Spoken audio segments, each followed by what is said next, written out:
Hello বন্ধুরা, কেমন আছো? আশা করি ভালো আছো। আমিও বেশ ভালো আছি। আমার সোনা বাবাকে নিয়ে দিন কেটে যাচ্ছে। আমি এখনও আছি আমার কোচবিহারের বাপের বাড়িতে। যাই হোক, আমার সোনা তো প্রায় 2 মাস হলো। তো সেই জন্য আমরা গিয়েছিলাম রসিকবিল, তুফানগঞ্জে। তোমরা অনেকেই জানো, অনেকেই ঘুরতে গিয়েছে তুফানগঞ্জে। 1-2 দিন বাড়িতে থাকতে থাকতে আর ভালো লাগছিল না। সেজন্য ভাবলাম যে যাই একটু তুফানগঞ্জের যে রসিকবিল আছে সেখানে ঘুরে আসি। গিয়েছিলাম বাবা, আমি, মা আর আমার ছোট্ট সোনাকে নিয়ে। একটানা বাড়িতে থাকতে থাকতে না আর ভালো লাগছিল না, তাই ভাবলাম যে যাই একটু ঘুরে আসি। সেদিন ছুটি ছিল, মারও ছিল না অফিস, বাবারও কাজ ছিল না, সেজন্য গিয়েছিলাম আমরা। আর আমরা রসিকবিলে পৌঁছে আমি তো টিকিট কাটছিলাম। দেখো, টিকিট কাটে ভেতরে ঢুকলাম। আর ভিতরে এত সুন্দর। আমি গিয়েছিলাম প্রায় আমার বিয়ের আগে, তখন এতটা সাজানো গোছানো ছিল না। এখন খুবই সুন্দর করেছে, বিশেষ করে বাচ্চাদের জন্য তো খুব ভালো। সেখানে ছোট্ট একটা মিনি জু আছে, তোমরা অনেকেই জানো। আর এত ভালো লাগছে জায়গাটা, ফটো ভিডিও করার জন্য সুন্দর, বেশ ভালো জায়গা। আর ওয়েদারটাও সেদিন খুব ভালো ছিল, সেই জন্য গিয়েছিলাম সেদিন ঘুরে আসতে। অনেকের ফটো ভিডিও দেখতাম, রসিকবিলে গিয়েছিল, সেই জন্য ভাবলাম যে আমরাও ঘুরে আসি। এই দেখো রসিকবিল মিনি জু, সেখানে একটু বসার জায়গা ছিল পার্কের মতো, আর সেলফি জোন ছিল।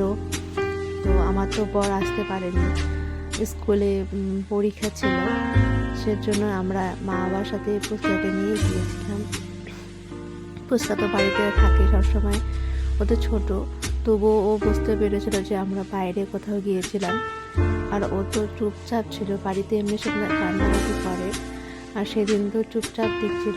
চারদিকে গাছ, এত সুন্দর পরিবেশ, ও গায়ে ভালো লাগছিল, ওরও চুপচাপ ছিল, দেখছিল সব কিছু।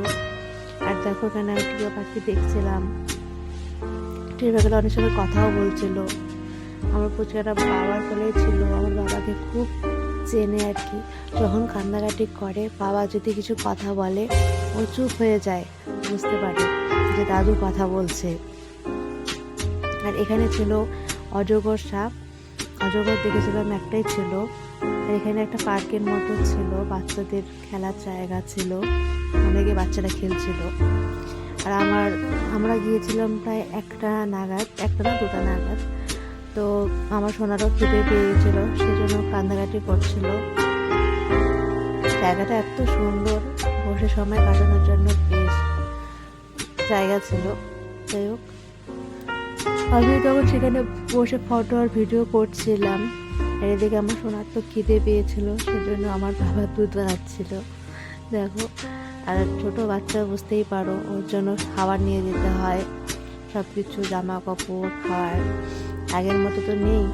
যাই হোক, এই যে দেখো কি সুন্দর, এত সুন্দর জায়গাটা লাগছিল। সবাই এসে ফটো ভিডিও তুলছিল। সেদিন খুব ভিড়ও ছিল। আমার সোনাকে দেখো, টুকুস করে দেখছে, ও বুঝতে পারছে যে কোথাও বাইরে এসছে। সবসময় 4 দেওয়ালের মাঝখানে থাকে, ওরও পরিবেশটা খুব ভালো লাগছিল। ও চুপ করে দেখছিল যে মা ফটো তুলছিল। এখানে দেখো বাচ্চাদের অনেক খেলার জিনিস, দোকান বসেছিল। আর ভিতরে না অনেক বড়ই আচার ছিল, বলতে যে বড়ই মাখা, পেয়ারা মাখা, অনেক খাওয়ার দোকান আর ফাস্টফুডের দোকানও বসেছিল। এই ব্রিজটা পার করে ছিল হরিণ, তারপরে চিতাবাঘ। আর ওই সাইডে ছিল কুমির দেখেছিলাম, পাখি ছিল, অজগর সাপ, ঘড়িয়াল, তোমরা সেটা দেখেছো, অল্প অল্প করেছিল। আর এখানে আমার মা বাবা খাচ্ছিল তারি, আমি কোনোদিনও খাইনি। যাই হোক, প্রথমবার দেখলাম মা বাবা খালো, অল্প খেয়েছিল তারি। এই যে দেখো, সোনাকে নিয়ে একটু ঘুরছিলাম, গিয়েছিলাম হরিণের জায়গায়।